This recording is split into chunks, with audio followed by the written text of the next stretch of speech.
សួស្តីបងប្អូនទាំងអស់គ្នាដែលកំពុងតែចង់រកលុយជាមួយនឹង Facebook និងចង់រកលុយជាមួយនឹងក្រុមហ៊ុន Atomy នេះគឺជាឱកាសពីរក្នុងពេលតែមួយថ្ងៃនេះខ្ញុំនឹងធ្វើការ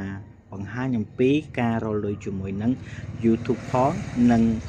Facebook ផងហើយក៏ដូចជារកលុយជាមួយនឹងក្រុមហ៊ុន Atomy ផងដំបូងគឺយើងត្រូវរកលុយជាមួយនឹង Facebook សិនចូលមក profile យើងមកយើងមើលពាក្យថា dashboard ចុចមកបន្តមកទៀតគឺយើងអូសមកស្ដាំដៃឲ្យអស់មកគឺយើងមើលកន្លែង monetization អញ្ចឹង page របស់យើងគឺក្រុមហ៊ុន Facebook ឲ្យយើងpost video post រូបភាពក៏ដូចជា post នៅសារក៏ដូចជាការឆ្លើយតបនៅ comment និងទទួលបាននៅប្រាក់ចំណូលអញ្ចឹង page របស់ខ្ញុំគឺបានភ្ជាប់ monetization ហើយក៏ដូចជាបានភ្ជាប់ star ប៉ុន្តែកន្លែង star នេះបើសិនជាបងប្អូនដៃថ្មីសូមកុំតន់ភ្ជាប់ star ឲ្យសោះអញ្ចឹងនេះគឺជាលក្ខខណ្ឌដែលក្រុមហ៊ុនឲ្យយើងធ្វើជាមួយនឹងការរកលុយជាមួយនឹង Facebook អញ្ចឹងនេះគឺជាលក្ខខណ្ឌរបស់ក្រុមហ៊ុន Facebook គឺ content monetization password អញ្ចឹងនេះគឺជាការដែលគេដាក់កំណត់ឲ្យគឺយើងត្រូវរកឲ្យបាននៅ17.8 second គឺការមើលវីដេអូគឺការមើលនៅ Facebook ហ្នឹងទី2គឺ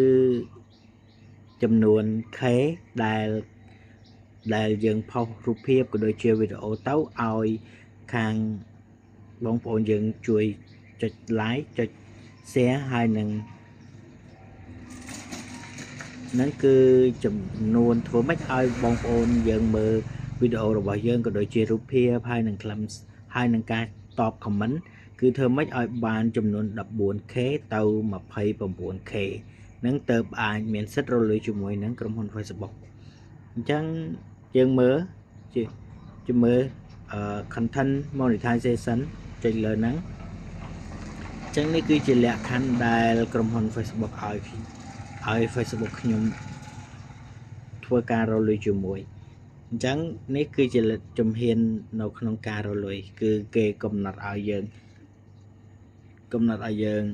កលុយឲ្យធ្វើម៉េចឲ្យបាន17ម៉ោងឬក៏17 second ហ្នឹងបន្តមកទៀតគឺធ្វើម៉េចឲ្យយើងរកចំនួនអ្នកមើលនិងចំនួនអ្នក like ចំនួនអ្នក share គឺធ្វើម៉េចឲ្យបានចំនួនពី 14K ទៅ 29K អូខេហើយនេះគឺជាលក្ខខណ្ឌផ្សេងទៀតហើយចំណែកឯបើសិនជាយើងបាននៅគ្រប់លក្ខខណ្ឌហើយ Facebook នឹងធ្វើការឲ្យយើងរកលុយជាមួយនឹងក្រុមហ៊ុន Facebook ដោយសេរីអូខេអញ្ចឹងខ្ញុំមានតែប៉ុណ្ណេះសម្រាប់ Facebook ហើយបន្តមកទៀតអ្នកដែលអាចរកលុយបានគឺ Facebook នឹងមាន challenge ថ្មីដូចជា challenge ពួក content creator ដែលក៏ទទួលបានដូចជាផលិតវីដេអូធ្វើម៉េចឲ្យបាន30,000 menu ដែលទៅតែនឹង challenge ថ្មីនេះសម្រាប់ Facebook ខ្ញុំគឺតាមតែនឹងចាប់ដើមឲ្យយើងផុសរូបភាពក៏ដូចជាវីដេអូដើម្បីឲ្យមានអ្នកទស្សនានិងអ្នកតាមដានហ្នឹងឲ្យបានធ្វើម៉េចឲ្យបាន 20K ទើបអាចរកលុយជាមួយនឹង Facebook បានអូខេអញ្ចឹងបន្តមកទៀតខ្ញុំនឹងណែនាំបងប្អូនអំពីការធ្វើជំនួញជាមួយនឹងក្រុមហ៊ុន Atomy អញ្ចឹងនេះគឺជាគេហទំព័ររបស់ក្រុមហ៊ុន Atomy ដែលយើងអាចចុះឈ្មោះចូលជាសមាជិករបស់ក្រុមហ៊ុន Atomy ដោយមិនបង់ប្រាក់ឬក៏មិនគិតកម្រៃចឹងសាយទាំងអស់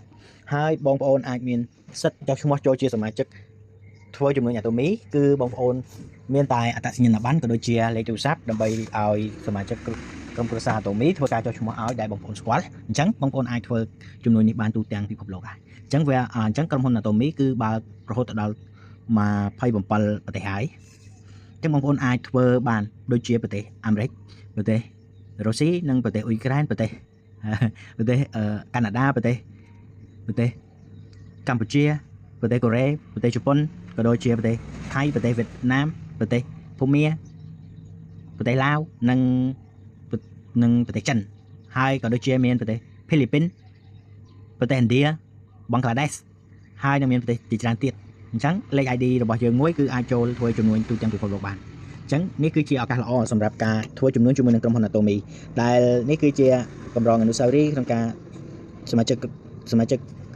ក្រុមគ្រួសារ Atomy ធ្វើទស្សនកិច្ចនៅប្រទេសកូរ៉េអញ្ចឹងនេះគឺជាដំណឹងល្អសម្រាប់បងប្អូនដែលចង់ធ្វើជំនួញហើយនិងបងប្អូនដែលចង់រកចំណូលពី Facebook ផងពីជំនួយ Atomy ផងអញ្ចឹងបងប្អូនអាចឆានរបស់ខ្ញុំបានតាមរយៈ Facebook របស់ខ្ញុំគឺរស់គង់និងឬក៏តាក់ទងមកខ្ញុំតាមរយៈ Telegram និងលេខទូរស័ព្ទ07 53